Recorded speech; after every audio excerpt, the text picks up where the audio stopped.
गुरु प्यारी साध संगत जी, नमस्कार जी। आप सब कैसे हो?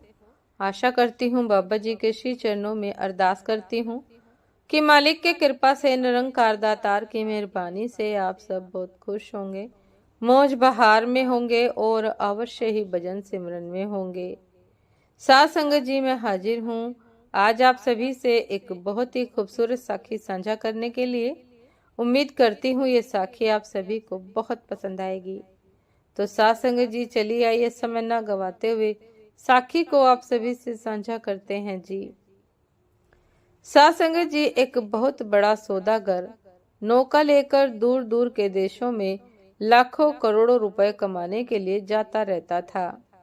एक दिन उसके मित्रों ने उससे कहा, तुम नौका में घूमते रहते हो, तुम्हारी नौका पुराने जमाने की है, तूफान आते हैं, खतरे होते हैं और नौकाएं डूब जाती हैं, तुम तैरना तो सीख लो। सौदागर ने कहा, तैरना सीखने के लिए मेरे पास समय कहाँ है।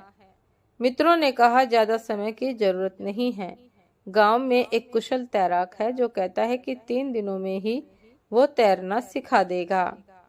सौदागर ने कहा, वो जो कहता है ठीक ही कहता होगा, लेकिन मेरे पास 3 दिन कहाँ है। 3 दिनों में तो मैं लाखों का कारोबार कर लेता हूँ। 3 दिनों में तो लाखों रुपए यहाँ से वहाँ हो जाते हैं। कभी फुर्सत मिलेगी तो जरूर सीख लूंगा। फिर भी उसके मित्रों ने कहा, खतरा बहुत बड़ा है, तुम्हारा जीवन निरंतर नौका पर है, किसी भी दिन खतरा हो सकता है और तुम तो तैरना भी नहीं जानते हो। साथ संगत जी, सौदागर ने कहा, कोई और सस्ती तरकीब हो तो बताओ, इतना समय तो मेरे पास नहीं है। तो उसके मित्रों ने कहा, कम से कम 2 पीपे अपने पास रख लो, कभी जरूरत पड़ जाए तो उन्हें पकड़कर तुम तैर तो सकोगे। सौदागर ने 2 खाली पीपे मुंह बंद करवा कर अपने पास रख लिए। उनको हमेशा अपनी नौका में जहां वो सोता था वहीं पर रखता था। एक दिन वो घड़ी आ गई, तूफान उठा और उसकी नौका डूबने लगी। सौदागर चिल्लाया, मेरे पीपे कहाँ हैं? उसके नाविकों ने बताया, वो तो आपके बिस्तर के पास ही रखे हुए हैं। इतना कहकर बाकी नाविक कूद गए, क्योंकि वे तैरना जानते थे। वो सौदागर अपने पीपों के पास गया। वे 2 खाली पीपे भी वहां थे जो उसने तैरने के लिए रखे थे, और 2 स्वर्ण मुद्राओं से भरे पीपे भी थे जिन्हें वो लेकर आ रहा था। उसका मन डामाडोल होने लगा कि कौन से पीपे लेकर कूदे, स्वर्ण मुद्राओं से भरे पीपे या खाली पीपे। फिर उसने देखा कि नौका डूबने वाली है। वो सोचने लगा, भला खाली पीपे लेकर कूदने से क्या होगा, और उसने अपने स्वर्ण मुद्राओं से भरे पीपे लिए और कूद गया।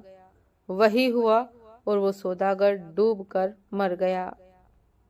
साथ संगत जी, तात्पर्य यह है, वो सौदागर तैरने के लिए समय नहीं निकाल सका था।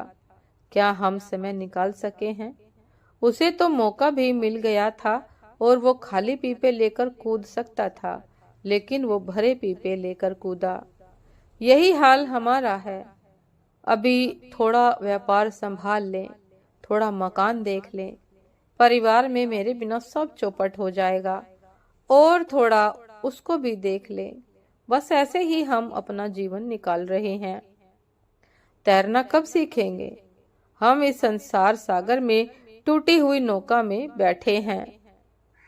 सभी संत महात्मा पुकार पुकार कर कह रहे हैं, लेकिन हमारे पास समय ही नहीं है। यहाँ तक कि 2 खाली पीपे भी हमने साथ नहीं रखे हैं, सत्संग के और सेवा के।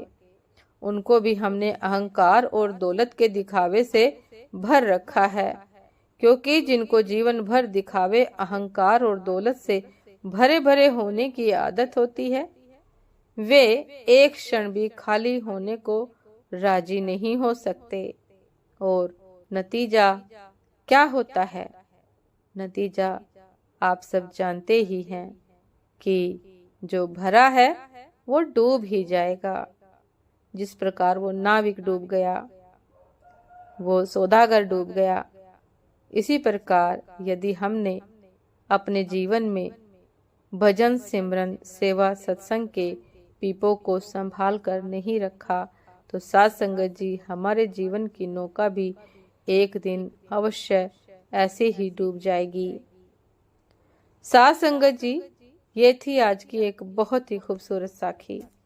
उम्मीद करती हूँ ये साखी आप सभी को बहुत पसंद आई होगी। यदि पसंद आई हो साध संगत जी तो लाइक कमेंट शेयर करना ना भूलिएगा।